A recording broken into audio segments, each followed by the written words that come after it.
Shalom Kavai, Kavai Shalom para todos. Aqui quem fala é o evangelista André Santos, historiador, arqueólogo, comentarista bíblico, blibista, comentarista judaico, hebraico e grego e também das culturas bíblicas.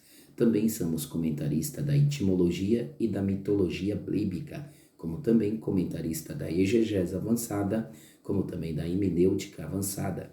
Também somos comentarista das palavras de expressão bíblica, como também da escatologia bíblica. Somos comentarista também das lições bíblicas para a glória de Deus. Vamos falar da mais outra lição bíblica que será realizado no dia 26 de fevereiro, a lição 9, isso mesmo, a lição 9 que estaremos falando. Mas antes disso eu quero cumprimentar a todos com Shalom Kavai, Kavai Shalom, e também quero dizer para vocês paz e esperança e paz. Aqui quem vos fala é o evangelista André Santos, conhecido como o Homem da Paraxá, também conhecido como o Homem da Maçã de Ouro para a glória de Deus. Vamos lá? O tema e a pauta e a enquete e a paraxá que a gente vamos estar falando das lições bíblicas é o avivamento pentecostal no Brasil. Isso mesmo, o avivamento pentecostal no Brasil e na história. Isso mesmo. Vamos lá? Primeiro ponto de vista, a gente temos que basear, fazer um básico avançado sobre o avivamento, né? E qual seria, né, a base para um avivamento no Brasil. Grave essa. 6 elementos para um avivamento no Brasil. 6 bases para um avivamento no Brasil. Vou dizer de novo. 6 bases para um avivamento no Brasil. Quais são essas 6 bases? Vamos lá? Primeira base. A missão da igreja cristã é se fazer dentro para fora, como a igreja de Atos fez. Isso mesmo, a igreja primitiva, a igreja de Atos, ela fez. Isso está relatado em Atos 1 e verso 8. Segunda base. Quando Deus abre uma porta, ninguém fecha. Isso é inevitável. Apocalipse, capítulo 3, versículo 7. Terceira base. São bem-aventurados os perseguidores pelo Evangelho de Jesus Cristo. Mateus 5 e verso 10. Vocês são bem-aventurados o que recebe perseguição pelo amor do Evangelho. Olha que coisa graciosa, é tremendo na terra. Quarta base, sinais maravilhas são marcantes para o avivamento espiritual. Marcos 16 e verso 18. Quinta base para um avivamento no Brasil. A pregação, ela deve ser pregada, avivada. A palavra de Deus, ela é viva e eficaz e eficiente. Então, a pregação avivada, seguida com sinais e maravilhas, como Marcos 16 e verso 20 fala. Será que a sua pregação tem sido pregação de sinais e maravilhas e avivada, uma mensagem avivada? Ou uma pregação choca? Ou uma pregação copiada? Ou uma pregação clonada?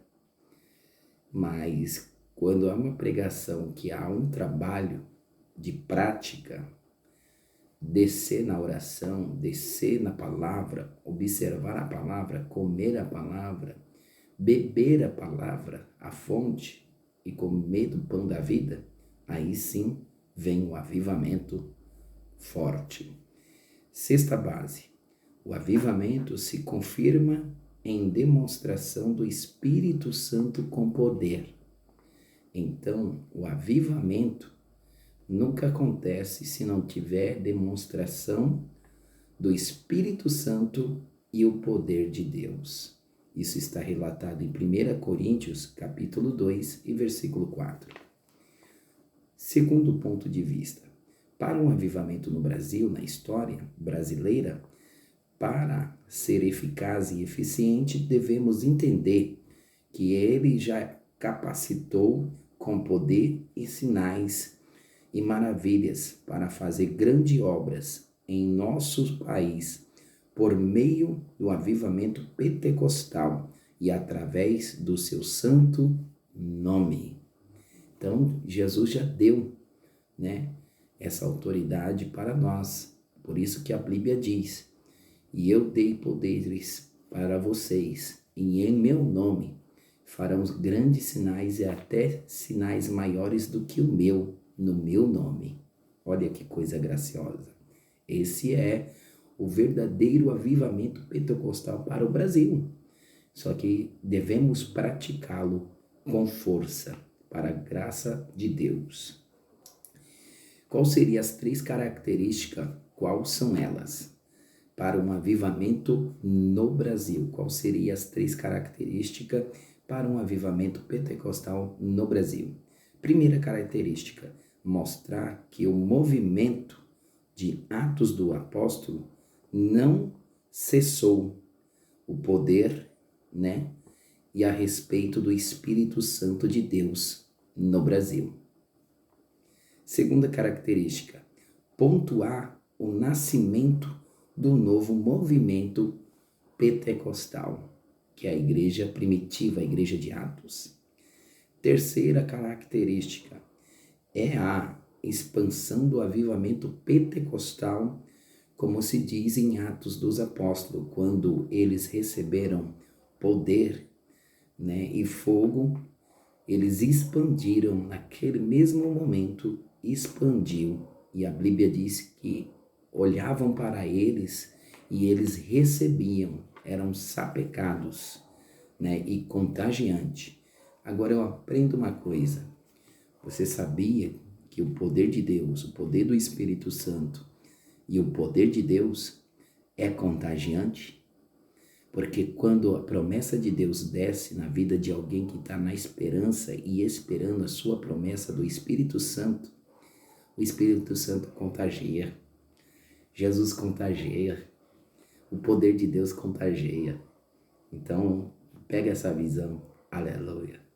A quarta característica, os grandes obras dos pioneiros pentecostais, devemos fazer uma reflexão e apontá-la, patuá-la, na história, ou plantear na história, ou plantaram na história. O que devemos fazer?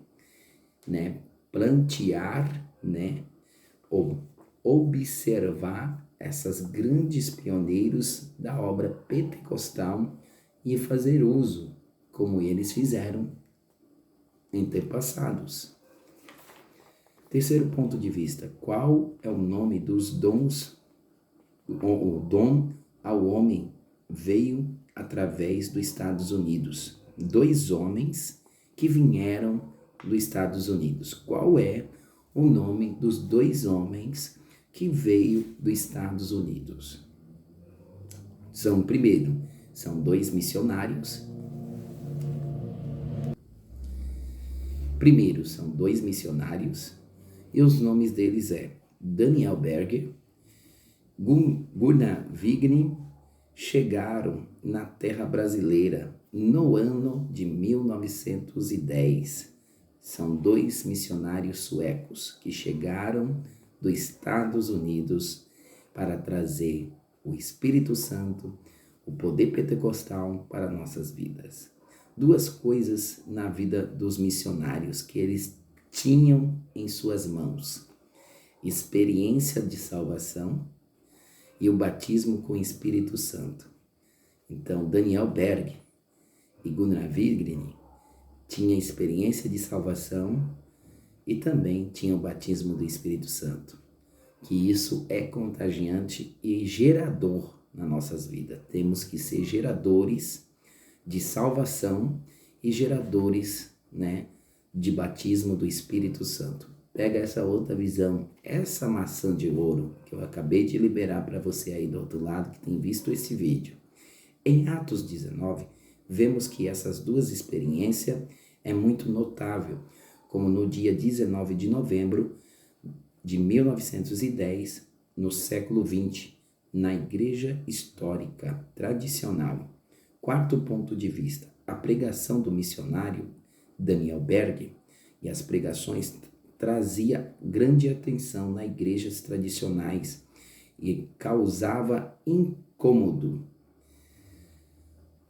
Uma tradicional, irmã Celina de Albuquerque, membro de uma igreja tradicional, aceitou a mensagem do batismo do Espírito Santo e tomou decisão de ficar em casa orando a Deus para que ele confirmasse se aquela doutrina, se aquela mensagem estava correta.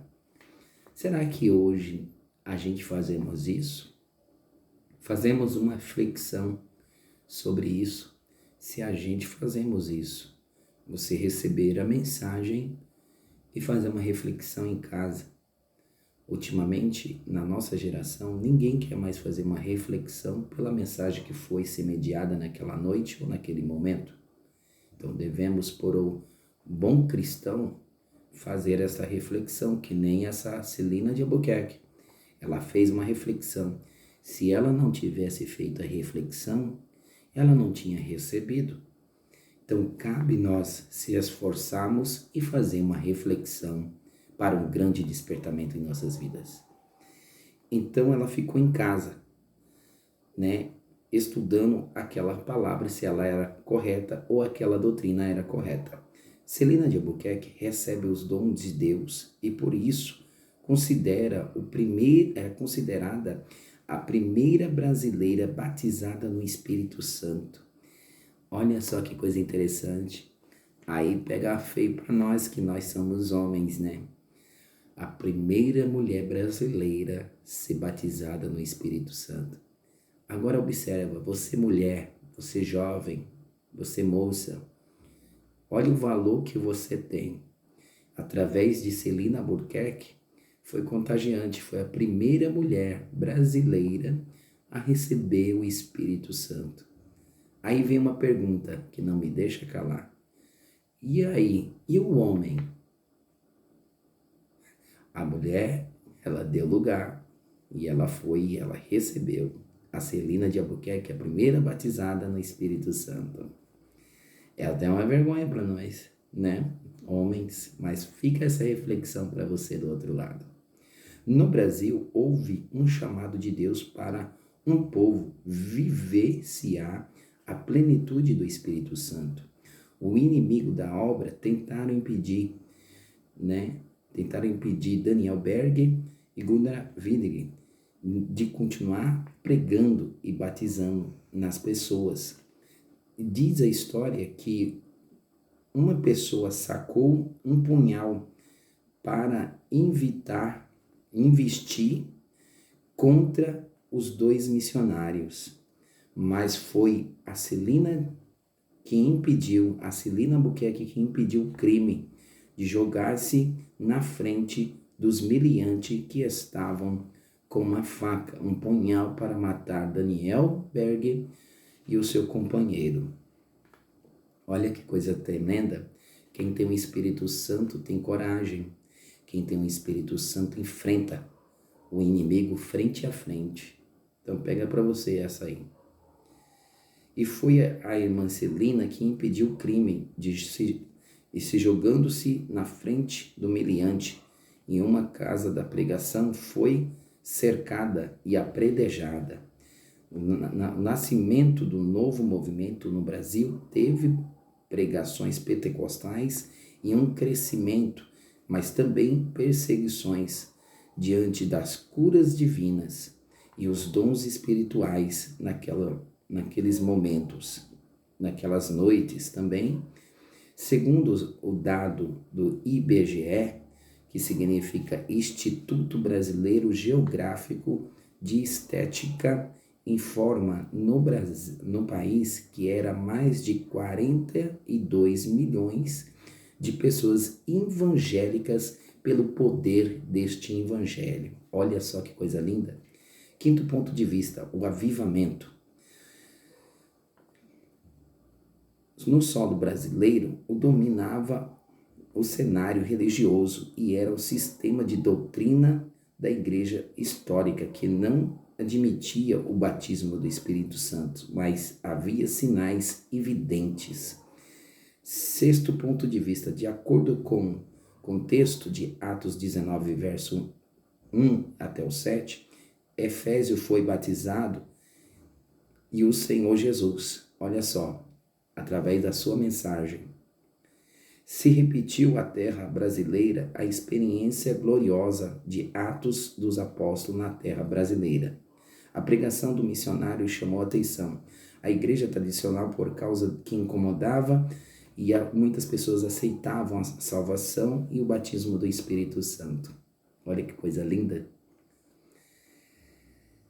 E a cura divina descrita por diário de um pioneiro. Um homem, seu filho, morreu e tomou imediatamente no braço e começou a invocar o nome do Senhor. E imediatamente aquela criança voltou à vida. Olha que coisa linda. O crescimento esteve presente em nossa igreja no Brasil. Fez com que a nossa igreja brasileira buscasse um modelo de crescimento e centrifugar de dentro para fora.